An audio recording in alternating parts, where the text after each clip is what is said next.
scientific enterprise. And unless you have that faith, you can't start. You can't even begin on your scientific project and so on. And as in science, of course, so in religious faith, clearly there is an element of having to trust those who've gone before if we're going to make progress in our own religious faith. That includes perhaps in the Abrahamic faith. And it involves a commitment to that particular faith, entering into, in this case, baptism, into the way of identifying with that community of Christians. In this case, I'm speaking again from my Christian tradition.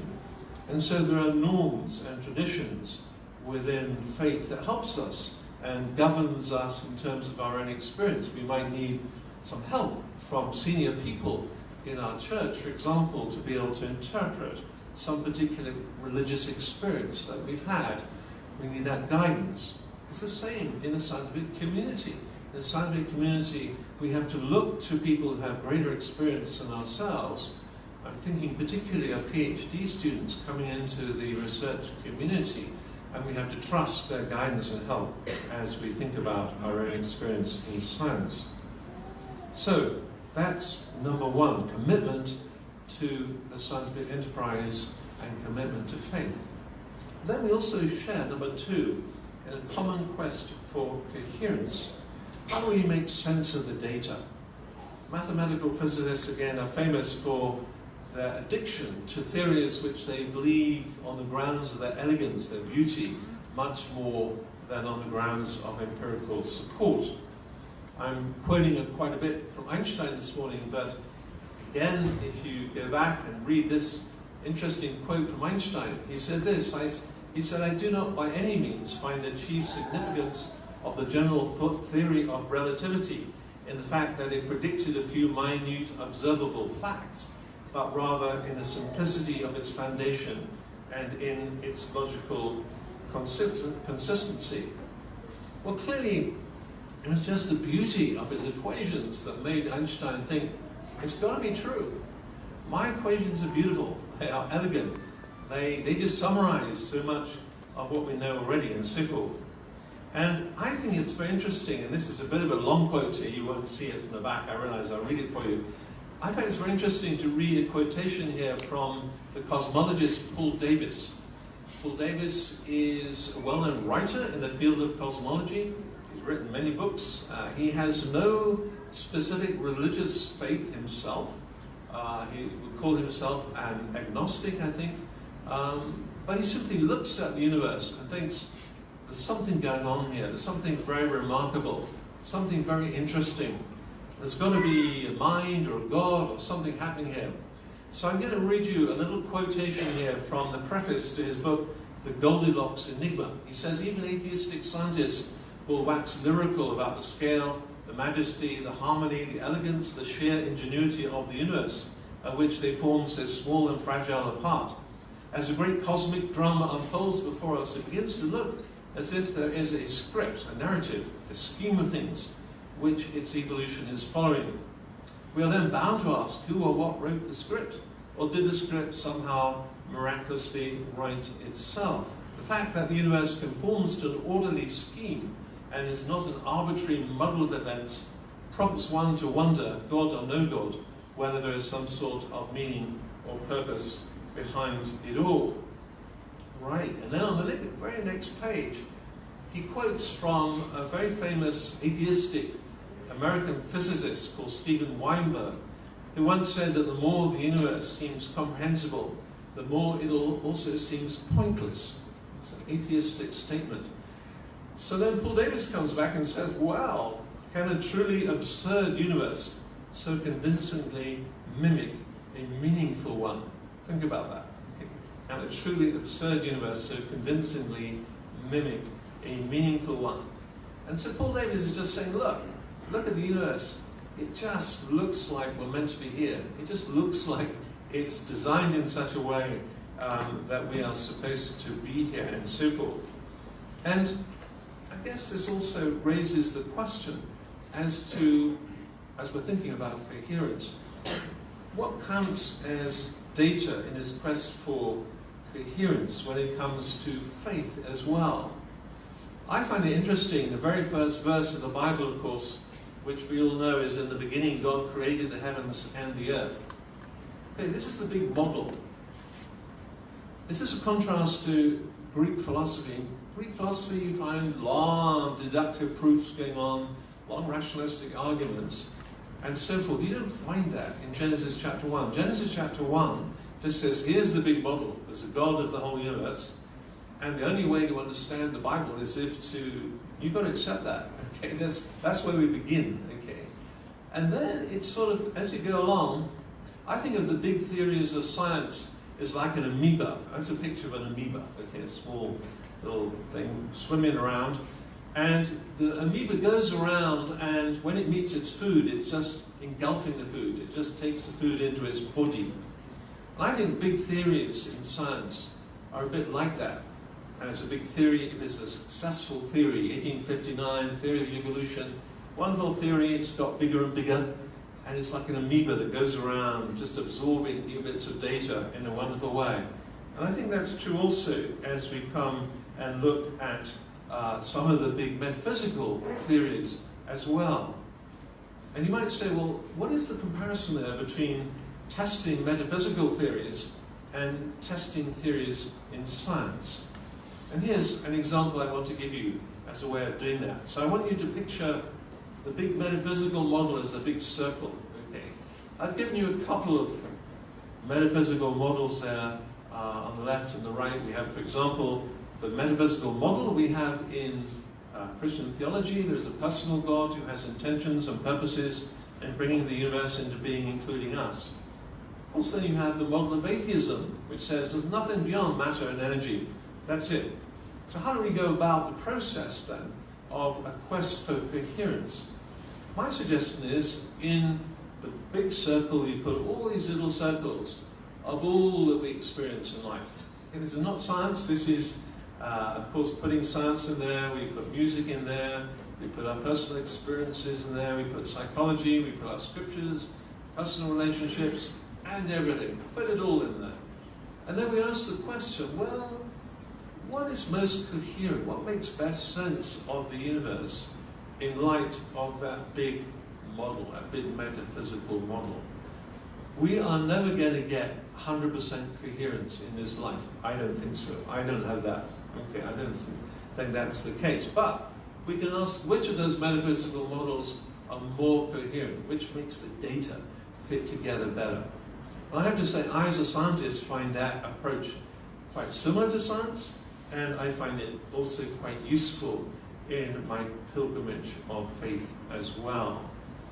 Now, of course, if you look at atheism, I think it was our host this morning who already mentioned the name of Richard Dawkins, who's one of our little exports from England right now, who is an atheist professor over there in the University of Oxford, who once wrote this. He said, the universe we observe had precisely the properties we should expect if there is at bottom no design, no purpose, no evil and no good, nothing but blind, pitiless indifference. Rather gloomy philosophy, isn't it? A very gloomy philosophy.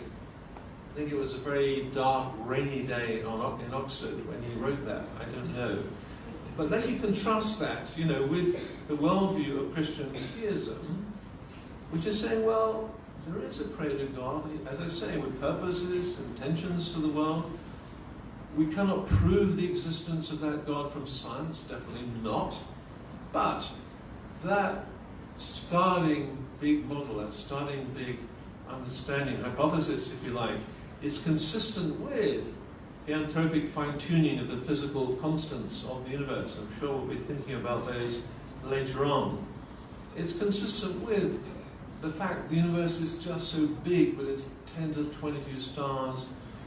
It's so large. If it wasn't that large, we wouldn't be here. There simply wouldn't be time for the evolution of intelligent life and so forth.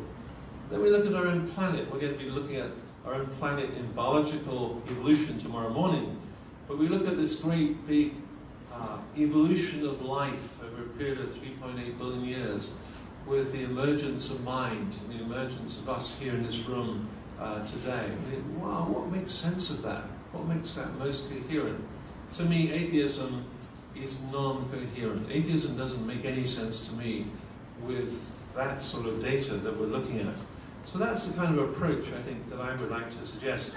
And when we're writing our scientific papers in science, we often use the language. It is consistent with, our data are consistent with a particular theory that we have, our favorite theory. It's just, you can't see it probably, but I just got one of my own last papers there in research where I found the phrase consistent with sitting in there. And I think, to me, that is an important phrase to use as we're considering the big metaphysical models as well. Then, of course, third similarity between science and faith, we may only get through one or two more, and then we should stop for questions, is just the awe and wonder and beauty of the universe, isn't it, as we look out on this amazing universe in which we live. I seem to be specializing in quotes from Einstein this morning. Here's another quote from Einstein. "He who can no longer pause to wonder and stand wrapped in awe is as good as dead. His eyes are closed." It's so true, isn't it? And in science, we have the privilege of uncovering so much more of the beauty and wonder of the universe. I just want to give you one example here, which came out just earlier this year, actually, January 2019. And this is from a physicist, an astronomer actually, Katherine Johnston, from Columbia University over there in New York. And she's just writing about a response at the discovery that 6 million stars near the sun are all aligned in a beautiful spiral pattern. There it is on the screen if you can see it. It looks a bit like the kind of shell of a snail. And she writes in this article in Nature, she says, as she looked at that for the first time, she says, "For me that was a stunning moment. The spiral was so clean, it looked like a theoretical prediction from an idealized simulation, not a real data plot."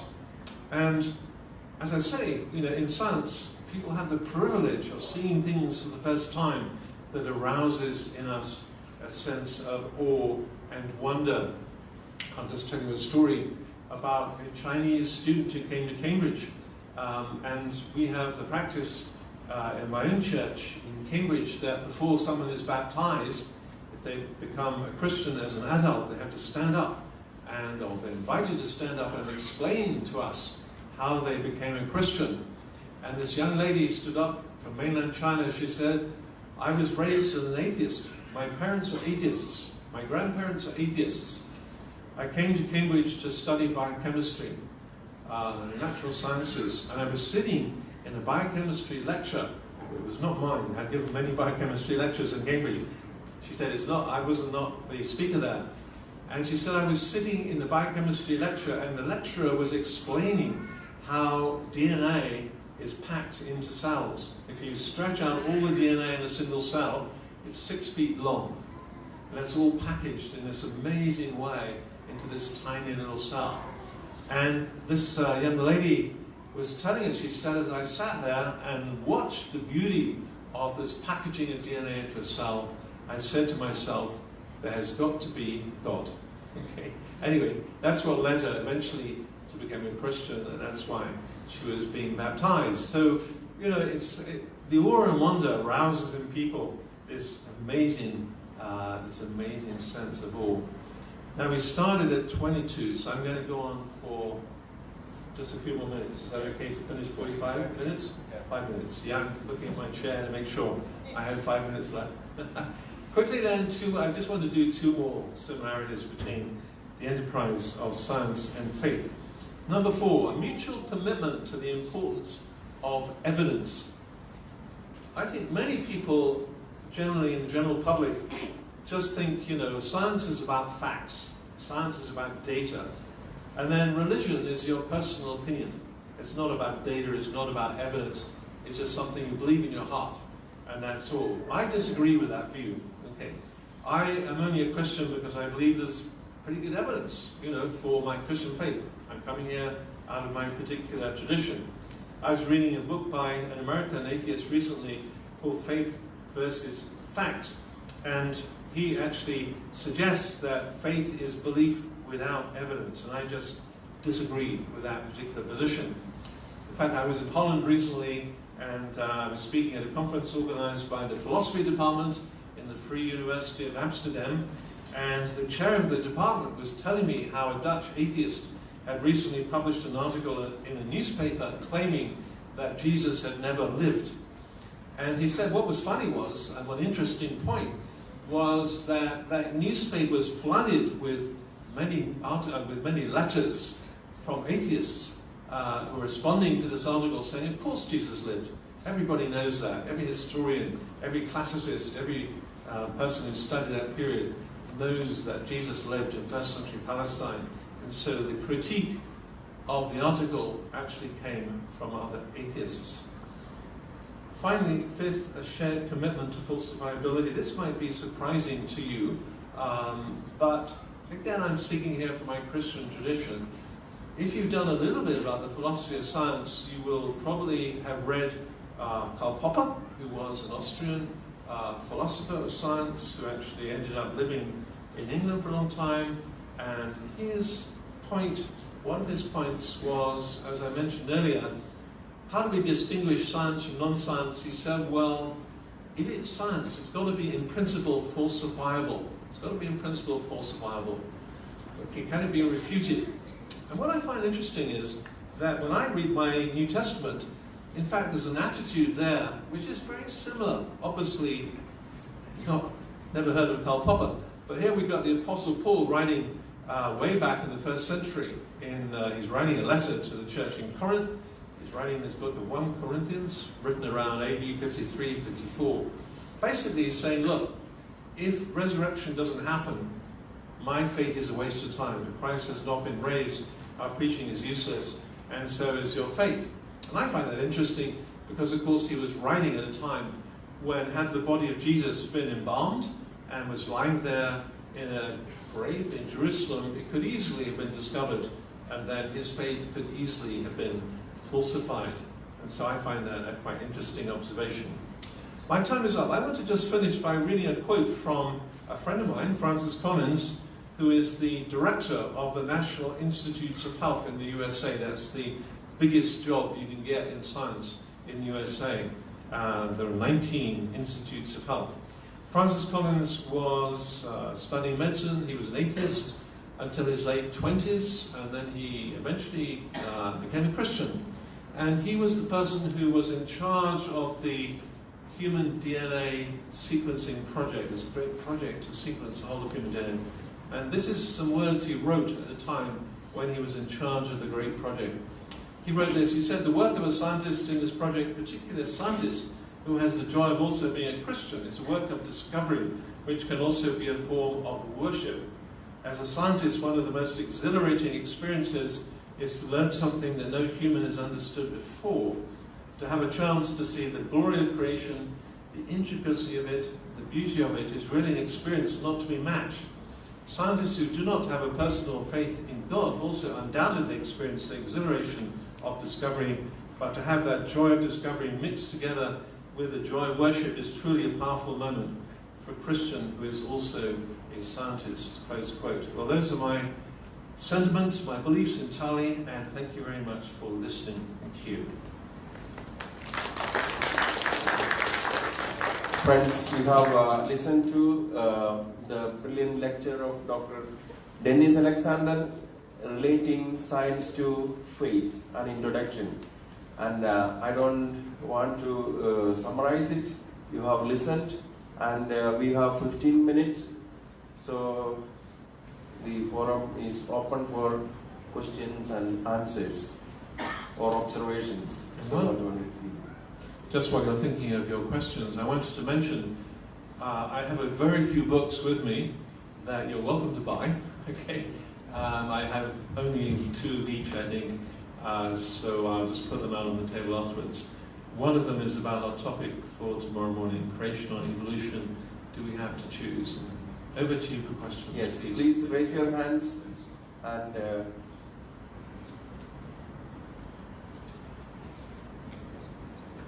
Yes, Reverend Abraham.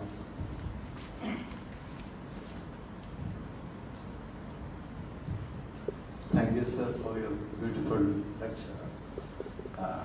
So, my comment is the topic is so vast and it is almost incomprehensible. We need a little you have to fragment that would have been easier. Okay. I have a problem with the statement you made, the demarcation between science and other belief faiths. So it is getting very thin. In Indian context, we have astrologers, and we have a very developed astronomy studies also. Those who are dealing with the astronomy, equations, theories, they don't consider astrology as a science.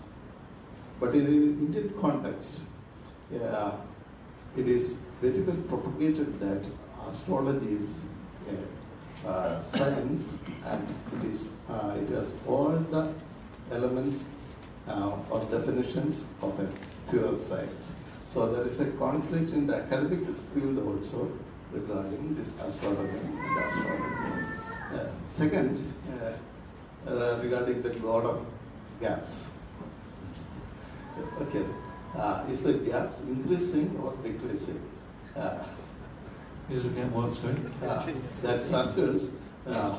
that is increasing or it is decreasing? Right. The gaps. Yes, thank you very much indeed, yeah. Good, well, just taking the first point, obviously, if you look at the history of astronomy, it came out of astrology. It came out of this very scientific study of the stars, and I think there was a complete overlap. So I think that's a very interesting example you give, actually, of astrology and astronomy. And I think it gives, it helps us to see how sciences move on, and clearly astrology was very much part of the scientific worldview of the 17th century. And I understand here, for many people it would still be part of that worldview, it would still be part of a scientific worldview. And I think we, in our faiths and our background, we simply have to make our own decision on that, how we discuss that. Now, personally, I would see astrology now as not within the circle of modern science, but I do understand that, there may be disagreements on that, we may have different and I think it shows also how science is not static, science is also moving all the time. Those circles are moving, I call them the fuzzy boundaries, okay? And who knows, we have to be open-minded, maybe some astrology will come back and just persuade all those people in astronomy that it really is part of science. So it's an interesting discussion. Thank you for making that point. On the God of the gaps, I'm not sure. So the white circles that we had, the white circles to me represent those things that science is quite good in principle of explaining, in principle. Now, we can have a discussion about that, but if we think about the origin of life, I think science in principle is quite good at explaining that. In practice right now, we do not understand the origin of life. We have some quite good ideas. There's some wonderful theories about the origin of the genetic code. My own view, actually, and this is speculation, is if we go to other planets and discover life, I think we will discover life on other planets one day, we might find it's very similar to life on this Earth, actually. Because the chemistry of the universe is very similar everywhere we look. There's lots of carbon compounds everywhere and so on. So in other words, I think we might find life at an early stage of development on other planets, and that might help us. Life. That's speculation. That is speculation. But I think the white circles to me represent the things which in principle science are good at understanding. But we're not there yet. We simply are not able to achieve that. But I may not have heard the point you were making exactly on that point, so I'm not sure I've really addressed your point there. Is that? Yes, please. Maybe personally, I think we can go on. We can Any discuss afterwards. other Yes, questions? Yes. Yes. So first of all, I would like to thank you for very enlightening session. It was really very enriching. I just want to understand one particular aspect of faith and science that you talked about. That is falsifiability, the similarities between science and faith. Would you kindly explain a little further what how they connect, the falsifiability of faith and science, and how they connect each other? Sure, that's a very good question. I was aware, I was looking at the time, so I rather rushed through that last point. And so what I should have said is really that the falsifiability I would see in terms of what Paul was writing to the letter in Corinth was only falsifiable in the context of his times, not for us. I'm not suggesting that we can falsify a particular faith now, but I think in a historical context it's entirely possible. In other words, in the particular example I gave, the bodies were embalmed in the time in the Palestinian culture of the first century, and so if the body of Jesus was embalmed and was buried in Jerusalem, the body had been stolen and put somewhere, it could be found. And so in the context of Paul at his time, after all, he was only writing a little over 20 years after the claimed resurrection of Christ. So therefore, the disciples of Jesus were alive, the family of Jesus were alive. They would certainly recognize the body easily, because it's embalmed, so you can recognize the body when it's embalmed. And so I find it interesting that Paul was sort of thinking in those terms. He was saying, well, if the dead do not rise, if Christ is not risen, let's go home. My faith is a waste of time. Okay? And basically, that's what 1 Corinthians 15 is saying. And I kind of read that and I think, well, I can enter into the empirical reasoning process of Paul at that point. Now, I'm not in the same position. I can't find the body of Jesus or something. I can't falsify my faith in that way. But I can identify with the empirical process of the first century Christians. And of course, there are many other examples in the New Testament, people who saw Christ alive, who had a meal with him, a fish, and so on. So evidence-based faith is important for me as a scientist. And to me, actually, I think that may explain why in my own university in Cambridge, if you want to find Christians, you go to the science departments. You don't go to humanities. True? I think, checking here with Professor Coburn on my left-hand side, yeah, you find more, and I think partly the reason for that might be we scientists are used to treating evidence and data, and the same is true in Christian faith is about evidence. It's about, that's partly why we are Christians. So we don't want to divide our lives into, just personal existential experience over here and being a scientist over there. We want some unity of our lives, that they are joined up in a unified way. Yeah, maybe the last question in this session. Please introduce yourself and then ask the question. My name is Gil. I'm teaching undergrad physics in Delhi University. And thank you so much for that wonderful introduction. So in the coherence part, you mentioned the similarities in ways of approaching between science and faith. So in that context, why do we have so many renowned scientists who are atheists? Because they should be propagating the integration between science and faith. For example, you mentioned Steven Weinberg, who was a renowned scientist, but he was an atheist. So is it their shallow understanding of theology, or? Well, that's a very big question, actually. I'm going to keep my answer short because of time. And I'm sure you'll find it depends on the atheist, I think. Some of them are atheists because they have an unfortunate experience of religion. Now, in the area of biology, I have some atheist friends I know, and they were raised as Christians. Maybe they were in Sunday school, and they were asking questions about evolution. I'm thinking of Americans in particular, where many of the churches are to evolution. And E.O. Wilson is an example. E.O. Wilson is a very famous evolutionary biologist. He was raised as a Southern Baptist in the United States, and then he got told sometime in his teenage years, oh, you can't believe in evolution, you know, if you're a Christian, you see. They were bringing conflict into their area. So, of course, he gave up his faith. He gave up his faith because of that, which is very sad. You know, I've always been an evolutionary biologist. I see no conflict between evolution and faith. We'll be thinking about that tomorrow. So some atheists have a personal history why that is the case. I can give you many other examples like that, actually. Others, I think, are different. So, again, it depends what country one's in and so on. But if you're looking at the new, so-called new atheist movement in England and the United States, that has got political, social reasons. It's a reaction against 9/11.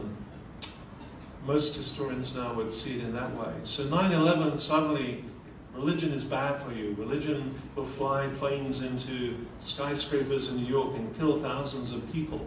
So there's a big reaction against that in this sort of liberal thinking world. And so they reacted against, you know, any kind of religion that would do anything in that way. So if you look at the 2005, 6, 7, you know, you can look at Christopher Hitchin and Richard Dawkins and Daniel Dennett and these sort of people, the new atheist people. It's quite clear they're very much reacting against 9/11. So there's social, political reasons there. I don't think it's really scientific reasons. Of course, the other reason is the philosophy of scientism, what we call scientism. The idea that once you have a scientific understanding or description of something, that's all that you need. That is sufficient. That is the only knowledge which is important. Scientism is often. Again, I think that's a wrong philosophy. That philosophy is like a parasite living off the scientific enterprise in a way. And so, unfortunately, that scientism is quite popular within the scientific community. It's perfectly unnecessary. And that's why I gave the model of the different layers of understanding. And I think, to be honest, a lot of these atheists don't read philosophy. They certainly don't read, they don't look at theology. And so they're reacting against something they don't know much about, actually.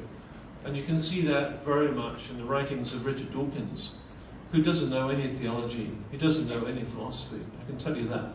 I mean, he really doesn't, you know, he's never studied it at all. And so he's reacting against something he doesn't really know anything about. And that's part of the problem as well. It's a long story, I mean, I think everyone's different, you know, there are different stories for each one, but those are three types of atheism, I think. Yeah, thank you, Dr. Dennis, for this wonderful presentation and very clarifying answers. Let us give him a round of applause. I also thank the people who were presenting, asking questions and the observations. So we will go for a photo session. That means, you know, all of us together, let us have a, and then afterwards there will be the tea break.